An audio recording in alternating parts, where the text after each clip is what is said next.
Everyone, welcome back to Helina's blog. और आज के ब्लॉग में मैं आप सबको बताऊंगी how busy are the lifes of teachers. और वो इसलिए क्योंकि आजकल स्कूल में चल रहे हैं क्वार्टरली एग्ज़ाम और हमें करना पड़ता है ड्यूरिंग एग्ज़ाम बहुत सारा वर्क। तो हम लोग क्या क्या करते हैं उस दौरान वो मैं आप सबको बताऊंगी।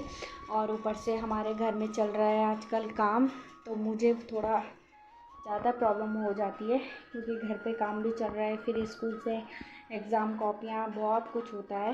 लेकिन फिर भी क्योंकि जॉब करनी है तो ये सब कुछ करना पड़ता है। तो मैं आप सबको दिखाऊंगी कि हम एग्ज़ाम के दौरान टीचर्स क्या क्या करती हैं।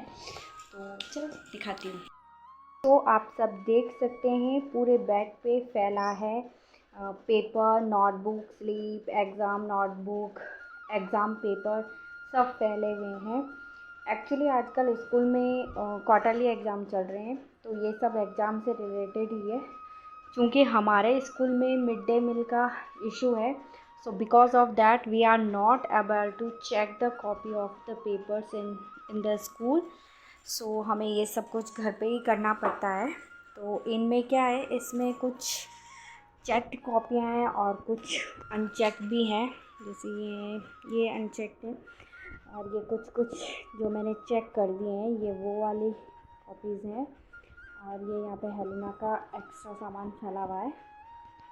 और इसमें है रिपोर्ट कार्ड जो कि मैंने काफ़ी अच्छे से वो कर रखे हैं, क्योंकि घर पे काम चल रहा है तो बहुत ज़्यादा धूल मिट्टी हो रही है, तो इसलिए मैंने इनको अच्छे से रखा है।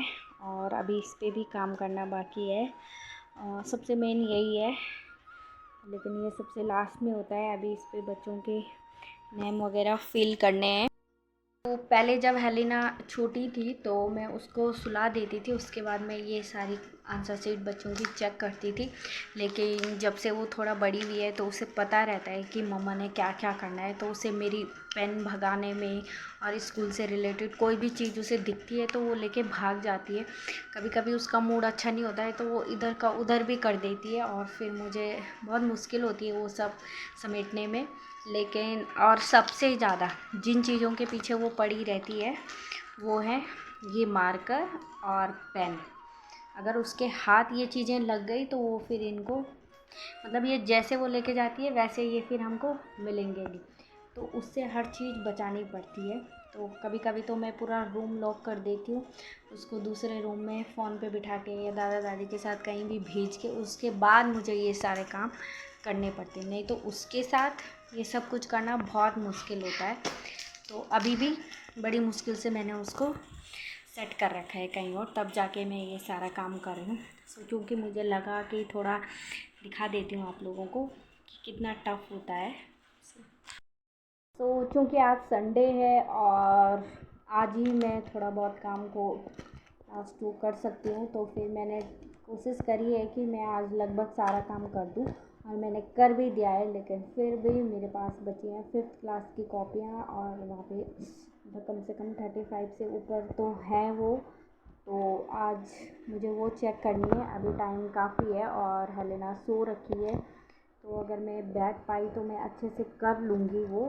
लेकिन मैंने सोचा है कि मैं आज कर ही दूँगी, क्योंकि फिर हेलेना के भी एग्ज़ाम स्टार्ट हो रहा है और सबसे ज़्यादा मुश्किल उसी की वजह से होती है, क्योंकि अगर मैं अपना काम लेके बैठ गई तो फिर मैं उसको बिल्कुल भी पढ़ा नहीं पाती हूँ और फिर उसके मज़े पड़ जाते हैं। तो इसलिए मैं सोच रही हूँ कि उसके उठने तक मैं अपना सारा काम निपटा दूँ और फिर शाम को फिर उसको पढ़ाऊँ। करना तो है तो करती हूँ। बेड पे बैठने का सबसे ज़्यादा फ़ायदा ये है कि आप सब कुछ फैला के काम कर सकते हो, इसलिए मैं बेड पे ही बैठती हूँ।